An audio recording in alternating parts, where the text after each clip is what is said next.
नमस्कार, मी वर्षा आवटे. चौरस आहार या माझ्या यूट्यूब चॅनलवर तुमचं खूप खूप स्वागत. आज मी तुम्हाला कोल्हापूरची प्रसिद्ध अशी मिसळ पावची रेसिपी सांगणार आहे. ती 3 टप्प्यात करतात. एक म्हणजे मिसळ, मटकीची उसळ असते ती. दुसरे त्याच्यावर पोहे घालतात त्याच्यावर. तिसरं म्हणजे फरसाण. कांदा, लिंबू त्याच्याबरोबर आहेच. सगळी तयारी करून ठेवूया म्हणजे आपल्याला अजिबात वेळ लागणार नाही. चला तर मग बघूया आपण. मोहरी तडतडली की कढीपत्ता घालू आणि हिरवी मिरची घालू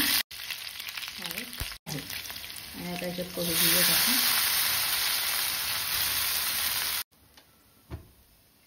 कोथिंबीर घालूया.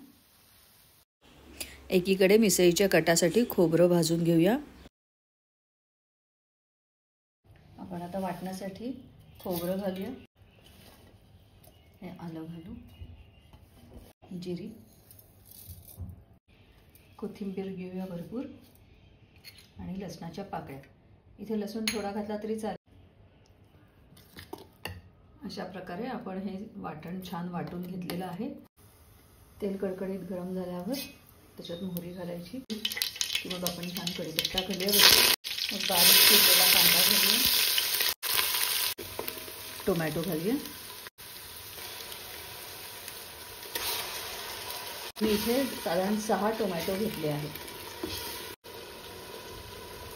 वाटण पण बाजूने सगळं तेल सुटेपर्यंत परतून घेऊ. आता आपण ह्याच्यात सगळे पावडरचे मसाले घालू, हळद घालू. तर मी इथे रंगाचं लाल तिखट घेतलंय, तिखटासाठी लाल तिखट घेऊया. कांदा लसूण मसाला, याने मिसळीला अप्रतिम अशी चव येते. टाकायची आहे मटकी. याच्यात मी टाकते बटाटे. बटाट्याच्या फोडी करून घेऊया, साले काढून घेऊ आणि मटकी बरोबर बटाटे पण शिजवून घेऊ. इथे आपण पाणी टाकून मटकी शिजत ठेवू. खूप पाणी घालायचं नाही, नाहीतर झाकण ठेवल्यानंतर पाणी बाहेर येतं. बघूया आपली मटकी किती शिजली आहे ते.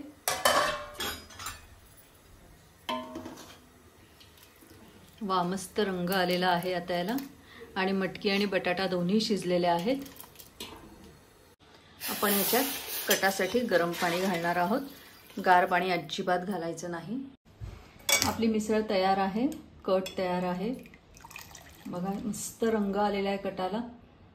तुम्ही तुमच्या आवडीप्रमाणे कमी अधिक तिखट करा, काहीच हरकत नाही. सगळ्यात आधी मटकीची उसळ घालू. आता त्यावर पोहे घालूया. मग ह्याच्यावर घालूया याचं फरसाण. कांदा थोडासा घालूया. असा छान मस्तपैकी वरून कट घालूया. मिसळीत तर्रीला खूप महत्त्व असतं.